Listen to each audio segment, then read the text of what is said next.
Today we are going to explore something that will fundamentally change the way you understand yourself and the world around you. We are going to reveal how your consciousness, your awareness, your inner experience of being alive, is not just passively watching reality unfold, it is actively shaping it, creating it, determining what becomes real and what remains as pure possibility. Now I know that is a bold claim. And if you are skeptical right now, that is completely fine. In fact, I encourage you to be skeptical, because what I am about to share with you is not based on wishful thinking or magical ideas. It is based on some of the most rigorously tested experiments in the history of science, experiments that have been replicated thousands of times in laboratories around the world, experiments that have forced the greatest scientific minds of the last 100 years to completely rethink what reality actually is. So whether you are a scientist, a spiritual seeker, a complete beginner, or someone who has never thought about consciousness before in your life, I promise you this: by the time we are done today, the way you see the world will never be the same, and more importantly, you will have specific practical tools to begin using this understanding to transform your actual lived experience,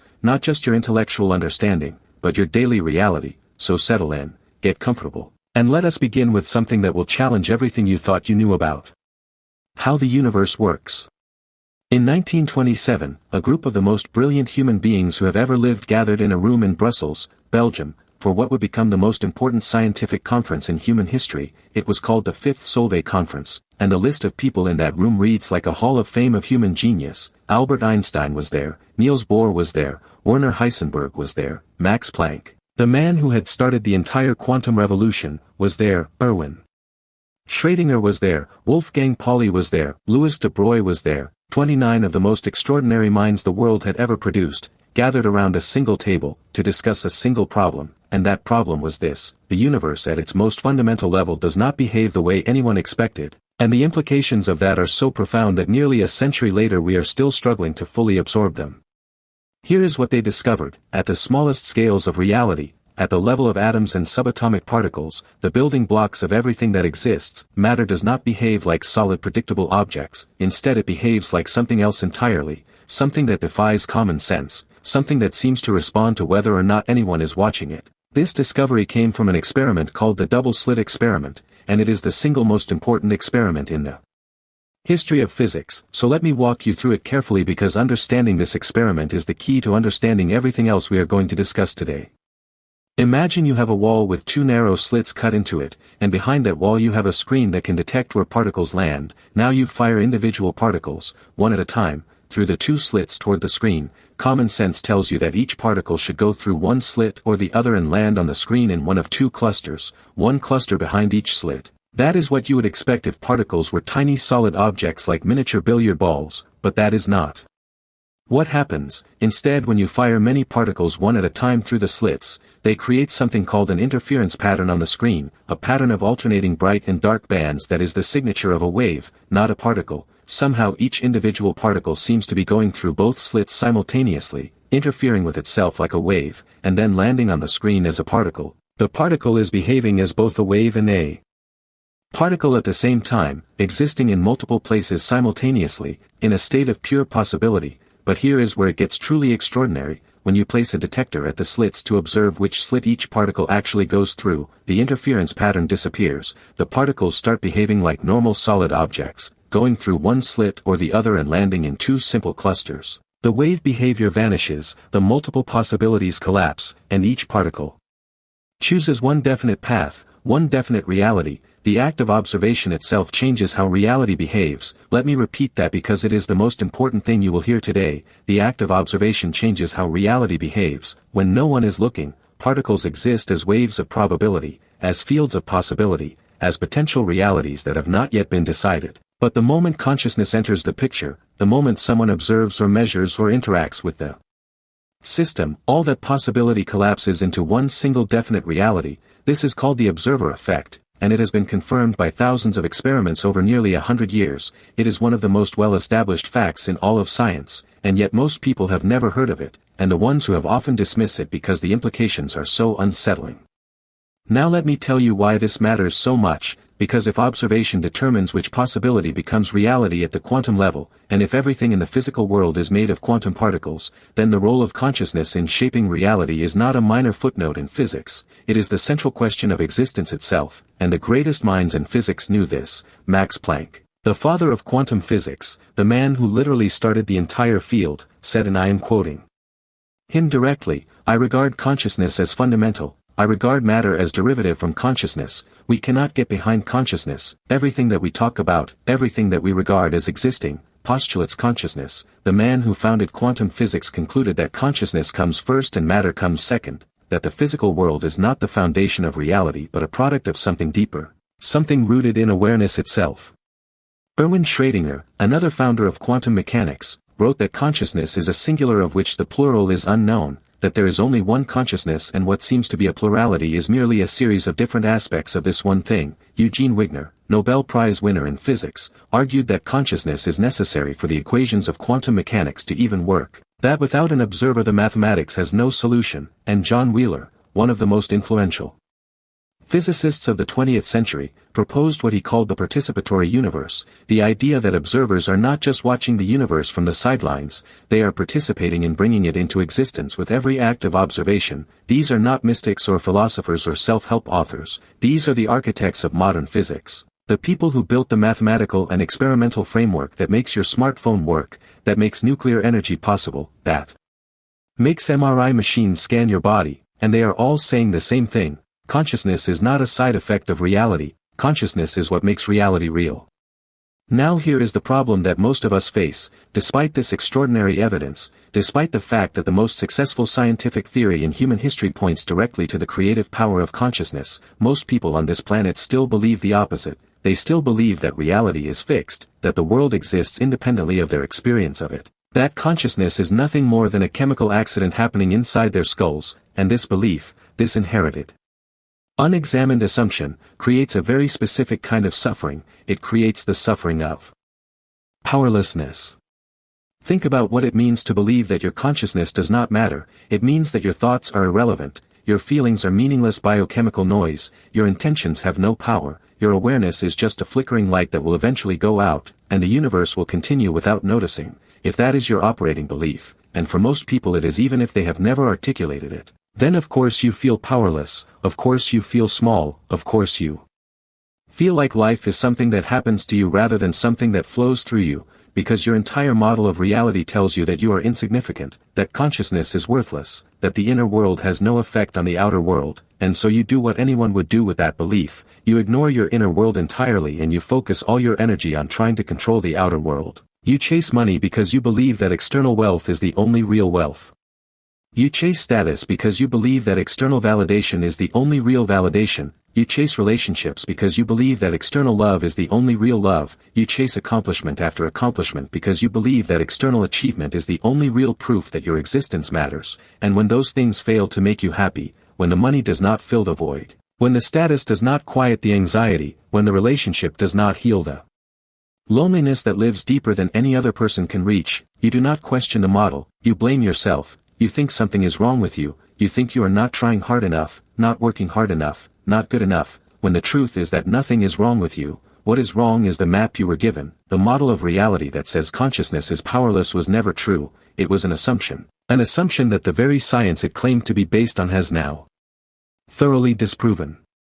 Let me tell you about someone who discovered this the hard way. Her name is Elena. She was 39 years old, an architect living in Chicago, talented, educated, respected in her field. She had designed buildings that won national awards, she led a team of 12 people, she owned an apartment in a neighborhood she loved, she had friends who admired her, colleagues who sought her opinion. A life that from the outside looked like the definition of success, but Elena had a secret that she had never told anyone. Every single morning when she woke up, in that brief moment before the world rushed in and the performance of being Elena began, she felt absolutely nothing, not sadness, not happiness, not anticipation, not dread, just a hollow empty blankness, like someone had turned down the contrast on the world and she was living inside a photograph that was slowly fading. This feeling had been with her for years. It was the first thing she experienced every morning and the last thing she felt before falling asleep at night, and in between she had become extraordinarily skilled at hiding it. She smiled at the right times, she laughed at the right jokes, she hit her deadlines, she went to dinner parties, she maintained the appearance of a woman who had it all together, but inside that glass wall she described,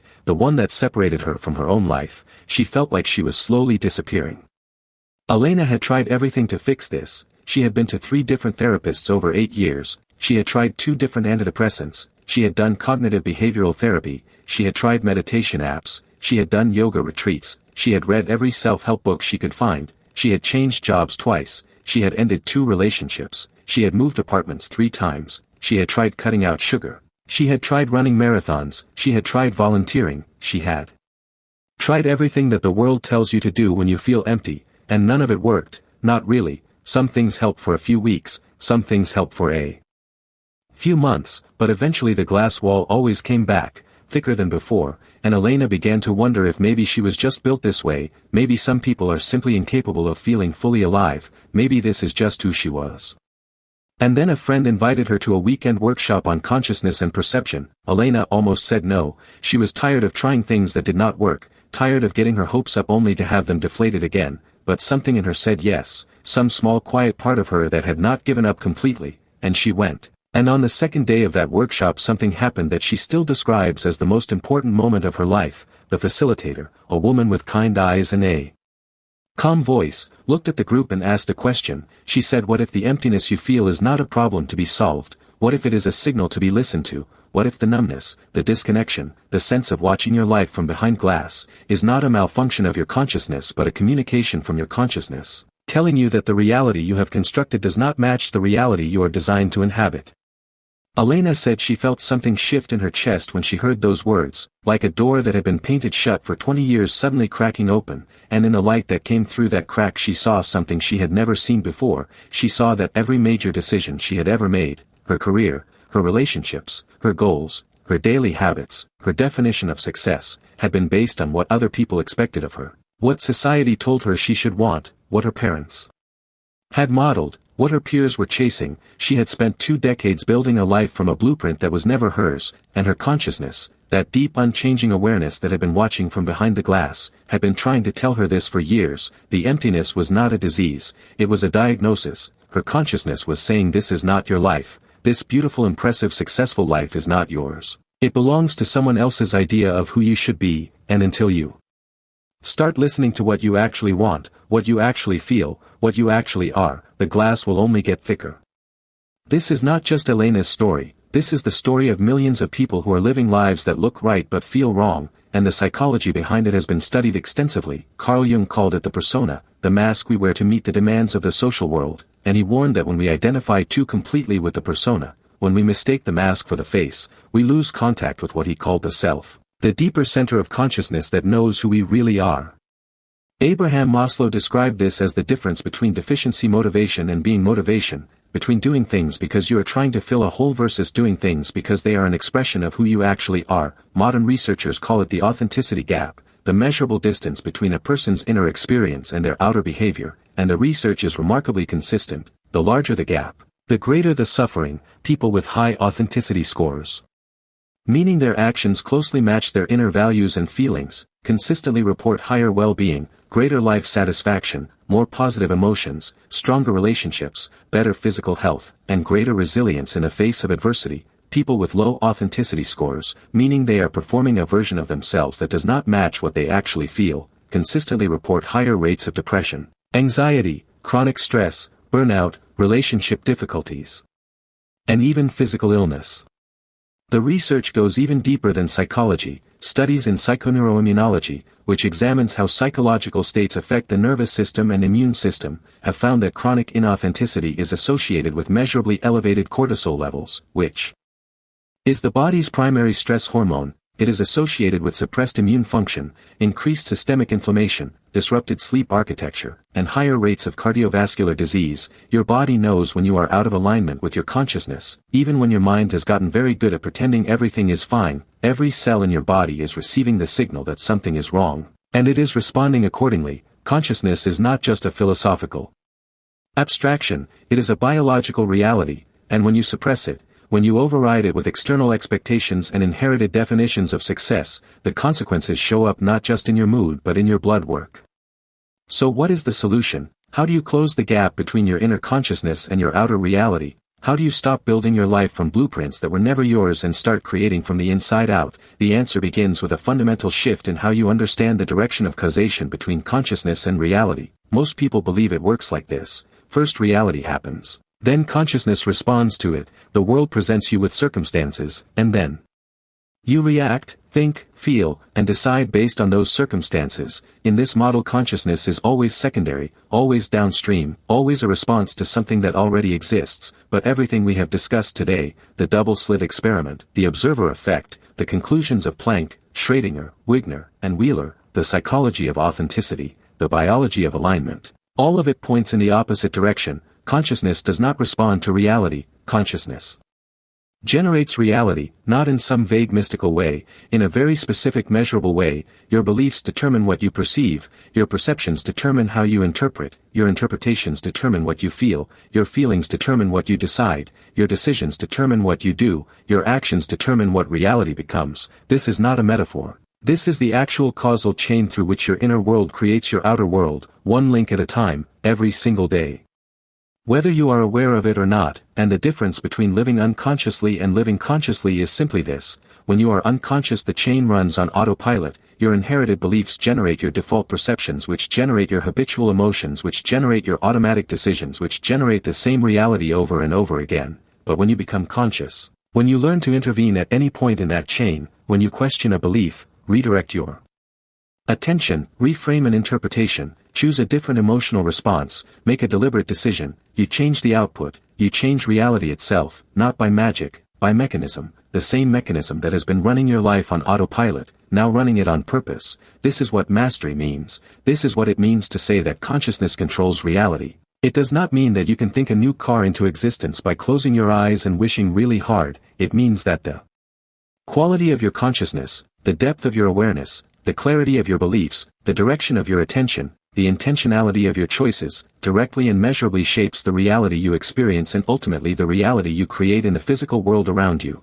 And that understanding changes everything. It changes how you start your morning. It changes how you interpret setbacks. It changes how you relate to other people. It changes what you believe is possible. It changes the entire trajectory of your life, not because the external world has changed but because the consciousness through which you experience and create the external world has changed, and that is where true power lies, not in circumstances, not in conditions, not in what happens to you, but in the awareness with which you meet what happens, and in the deliberate conscious intentional choices you make. About what to create next, the practical tools for doing exactly that are coming right now.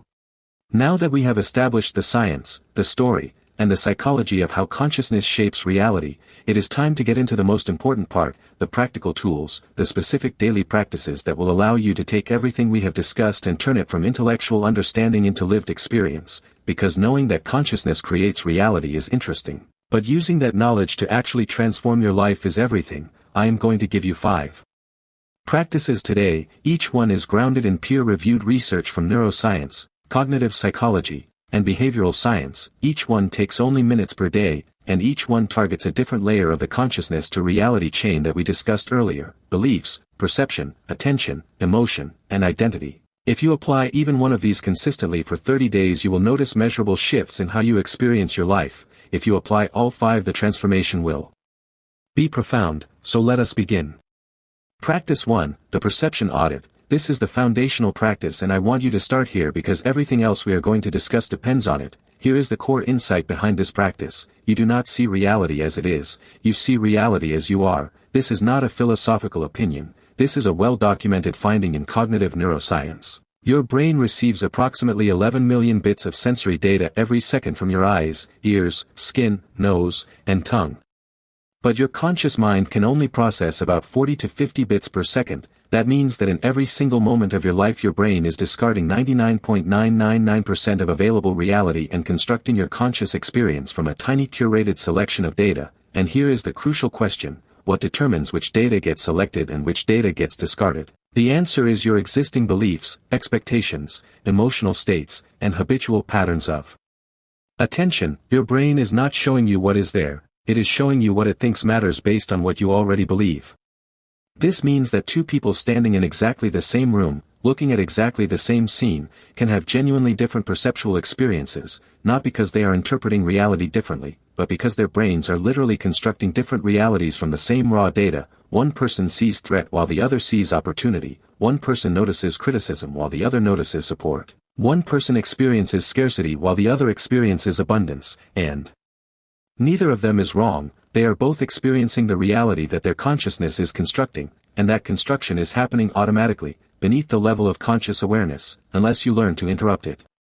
That is what the perception audit does, 3 times per day, morning, afternoon, and evening. I want you to stop whatever you are doing, take 60 seconds, and ask yourself these 3 questions. First, what am I assuming right now about this situation, this person, or this day that I have not actually verified? Second, is this assumption based on what is actually happening right now, or is it based on a pattern from my past? Third, if I drop this assumption completely, what else might be true about this moment? These 3 questions take less than a minute, but they are extraordinarily powerful because they interrupt the automatic construction process. They force your brain to consider that its current model of reality might be incomplete, and every time you do that, every time you create even a small gap between your automatic perception and your conscious awareness, you are expanding the range of reality available to you. You are not changing what is out there, you are changing what you are capable of seeing, and what you can see you can work with, and what you can work with you can change. Practice 2, Intentional Attention Direction. This practice is based on one of the most well-established findings in neuroscience, the discovery that your attention is not just a passive spotlight that illuminates whatever happens to be in front of you. It is an active creative force that literally determines which version of reality you experience. Let me explain what I mean by that. There is a structure in your brainstem called the reticular activating system. Its job is to filter the millions of bits of incoming sensory data and decide which bits are important enough to bring to your conscious attention, and the way it makes that decision is by checking incoming data against your current priorities, goals, beliefs, and expectations. Anything that matches gets amplified and brought to awareness. Anything that does not match gets suppressed and discarded. This is why when you learn a new word you suddenly start hearing it everywhere. The word was always being spoken around you, but your reticular activating system was not flagging it as relevant the moment you learned it. It became part of your priority filter, and suddenly it appeared in your reality. The word did not change, your attention filter changed, and your experience of reality changed with it. Now scale that up to everything in your life. Whatever you consistently direct your attention toward, your reticular activating system will find more of. If you consistently focus on what is wrong, your brain will become extraordinarily efficient at finding things that are wrong. It will scan your environment with laser precision for evidence of problems, failures, threats, and inadequacies. And it will present that evidence to your conscious mind as if it were the complete picture of reality. And you will feel that your life is full of problems because as far as your brain is concerned it is, but the problems are not the complete picture, they are the curated selection, the tiny fraction of reality that your attention filter chose to show you while discarding everything else. The same mechanism works in the opposite direction. If you consistently direct your attention toward what is working, toward what is growing, toward what is possible, toward what is beautiful, your reticular activating system will begin scanning for those things with the same laser precision, and it will present them to your conscious mind as the reality of your experience. This is not positive thinking. This is not denial. This is neuroscience. You are not pretending that problems do not exist. You are expanding your perceptual field to include the things that also exist alongside the problems, things that your brain was previously filtering out because they did not match your habitual focus. So here is the practice. Every morning when you wake up, before you check your phone, before you speak to anyone, take 30 seconds and choose one quality of reality that you want your brain to scan for today, just one. It could be kindness, it could be beauty, it could be synchronicity, it could be progress, it could be generosity, it could be humor, it could be connection. Choose one, say it to yourself clearly, write it down if you want to, and then go about your day as normal, but with that single instruction running in the background of your awareness, like a search engine query that your brain is processing all day long. At the end of the day, before you go to sleep, take 2 minutes and write down every instance you noticed, every moment where that quality showed up in your experience. On the first day you might notice 2 or 3 instances. By the end of the first week you will be noticing 10 or 15. Not because reality changed, because your filter changed, and this is how consciousness shapes reality in real time, not through force, not through control, but through the deliberate direction of attention. Practice 3, Belief Excavation and Restructuring. Your beliefs are the deepest layer of your reality construction system. They sit beneath your thoughts, beneath your emotions, beneath your conscious awareness, silently determining what you perceive, what you expect, what you Attempt, and what you believe is possible. Most of your core beliefs were installed before you were 7 years old, absorbed from parents, caregivers, teachers, peers, media, and cultural conditioning. They were not chosen through rational analysis, they were imprinted through emotional experience. A child who was consistently criticized learns to believe I am not good enough. A child who was abandoned learns to believe people always leave. A child who grew up in scarcity learns to believe there is never enough. A child who was told that expressing emotion is weakness learns to believe my feelings are dangerous. These beliefs were formed as survival strategies in childhood. They were the best interpretation a young mind could make of its circumstances, and at the time they may have been adaptive, but decades later, in a completely different context, they are still running,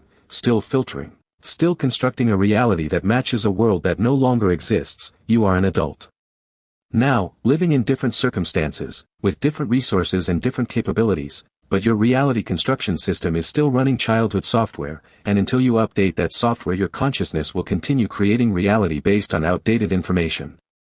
Here is the practice: set aside 20 minutes, take a blank piece of paper, and write at the top the question, what do I believe about myself that limits my life? Then write without stopping, without editing, without judging, let whatever comes up come up. You might write things like, I believe I am not smart enough, I believe I do not deserve success, I believe that if people really knew me they would not like me, I believe that good things never last for me, I believe that I have to work myself to exhaustion to have any value, I believe that asking for help is weakness. Write them all down, every single one, no matter how uncomfortable or irrational they seem, because these beliefs are not rational, they are emotional imprints, and they need to be seen before they can be changed. Now once you have your list, choose the 3 beliefs that feel the most true, the most solid, the most impossible to question. Those are the ones with the deepest roots, those are the ones that are most actively constructing your reality, and for each one I want you to do something that will feel uncomfortable but is profoundly powerful. I want you to write down 5 specific pieces of evidence from your own life that contradict the belief.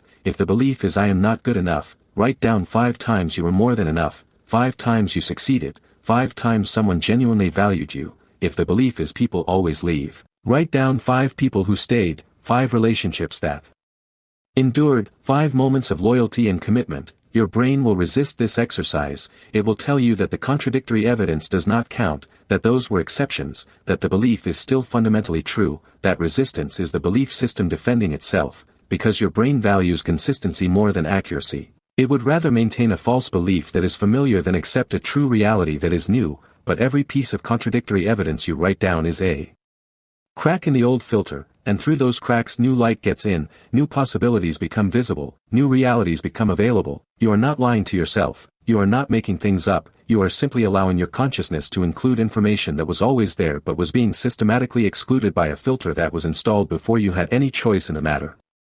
Practice 4, Heart Coherence and Emotional Field Regulation. This practice comes from over 25 years of research at the HeartMath Institute, research that has been published in peer-reviewed journals and replicated by independent laboratories around the world. The central finding is this: the human heart generates the strongest electromagnetic field in the body, a field that is approximately 5,000 times stronger than the field generated by the brain. This field extends several feet beyond the physical body and it changes in measurable ways depending on the emotional state of the person generating it. When a person is experiencing stress, frustration, anger, or anxiety, the heart's electromagnetic field becomes chaotic and incoherent, the rhythm between heartbeats becomes irregular and disordered, and this incoherence is communicated to the brain via the vagus nerve, producing corresponding incoherence in brain function, scattered thinking, emotional reactivity, reduced cognitive performance, impaired decision-making. But when a person deliberately cultivates a genuine feeling of gratitude, appreciation, compassion, or love, something remarkable happens. The heart's rhythm becomes smooth and ordered, a state that researchers call cardiac coherence.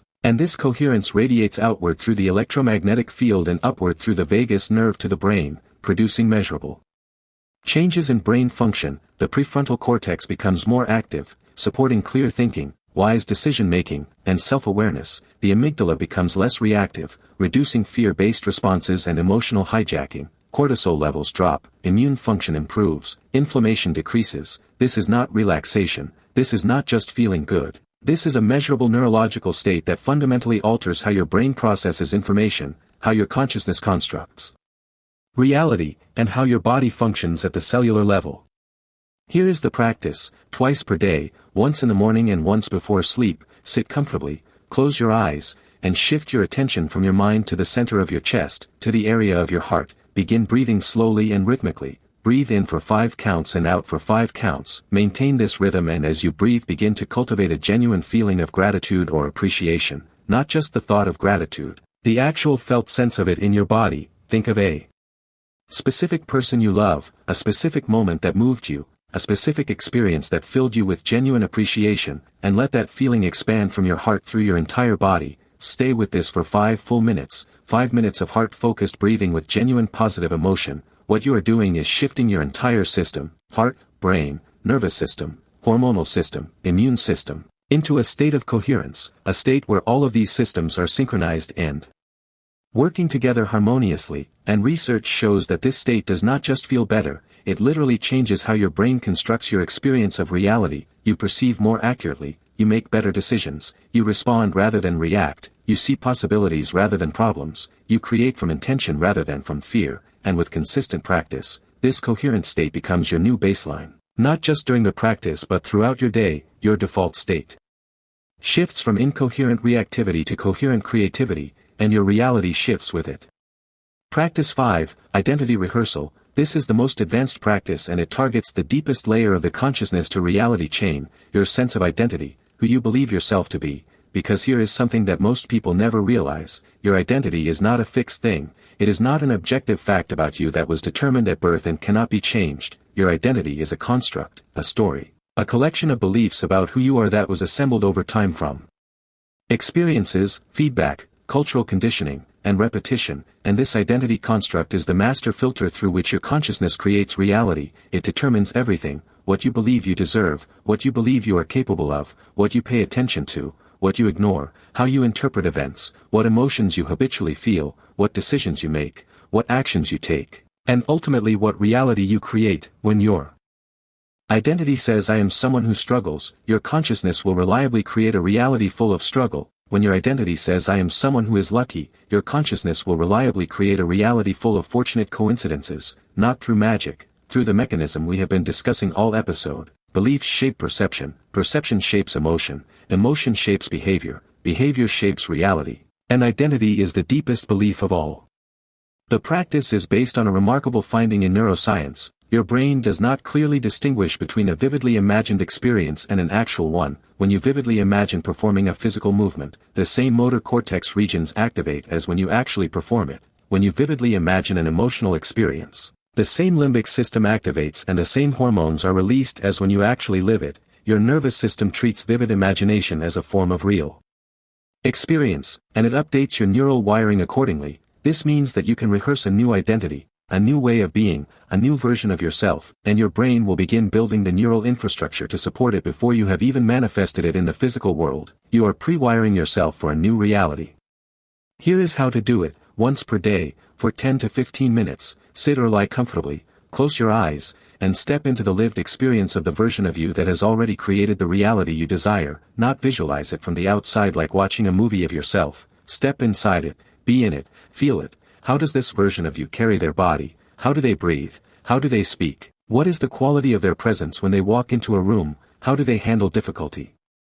How do they respond to criticism? How do they treat other people? What do they believe about themselves and the world? What emotions do they experience as their baseline? Feel all of it as vividly as you can. Let your nervous system respond to it. Let your heart rate change. Let your breathing shift. Let the emotions arise as if this were actually happening, because as far as your brain is concerned, it is happening. And every time you do this practice, you are strengthening the neural pathways that correspond to this new identity. You are weakening the neural pathways that correspond to the old one, and over time, day by day, repetition by repetition, a tipping point arrives where the new identity becomes more neurologically established than the old one. And when that happens, your automatic perceptions shift, your habitual emotions shift, your default behaviors shift, and your external reality begins to reorganize around the new internal signal. This is not fantasy, this is neuroplasticity in action. This is the mechanism through which consciousness restructures itself, and in doing so restructures the reality it creates.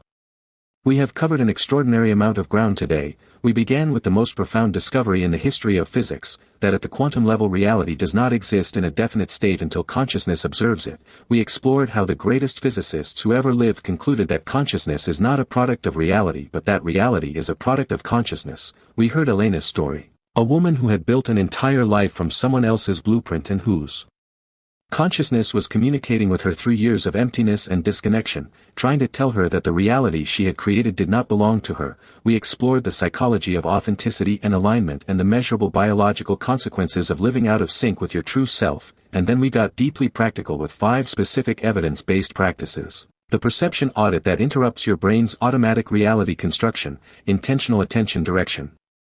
That trains your reticular activating system to scan for the reality you want to experience, belief excavation and restructuring that updates the deepest filters through which your consciousness creates your world, heart coherence training that shifts your neurological baseline from reactive incoherence to creative coherence, and identity rehearsal that pre-wires your brain for a new way of being before it has manifested in the physical world. Each of these practices takes minutes per day, none of them requires any special equipment or training, and all of them with consistency will produce measurable shifts in how you experience and create reality.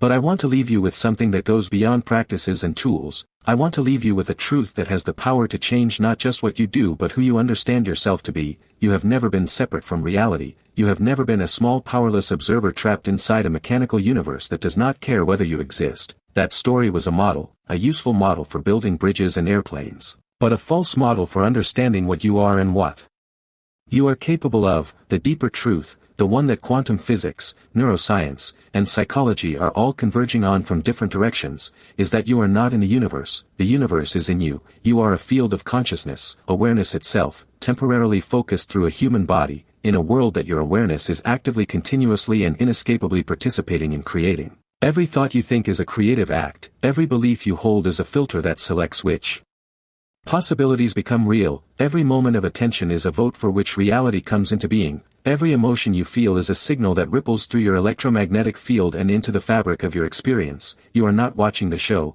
you are writing it, directing it, and starring in it simultaneously. And the only difference between creating your reality unconsciously and creating it consciously is awareness itself, the awareness that you now have. So begin, not tomorrow, not next week, not when conditions are perfect, because conditions will never be perfect, and that belief itself is just another filter constructing a reality where you always have a reason to wait. Begin now, choose one practice, just one, and commit to it for 30 days. Watch what shifts, watch what opens, watch what becomes possible when you stop waiting for reality to change and start changing the consciousness that creates it. Because the truth that every great teacher, every great scientist, every great mystic, and every great mind in human history has been trying to communicate in their own language and their own way is breathtakingly simple. Reality is not something that happens to you, reality is something that happens through you. You are the observer, you are the creator, you are the point at which infinite possibility meets focused awareness and a world is born. Use that power wisely, use it deliberately,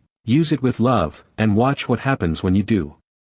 Thank you for being here today, thank you for bringing your attention, your curiosity, and your willingness to question everything you thought you knew about what is real and what is possible. Take care of yourselves, and I will see you in the next episode.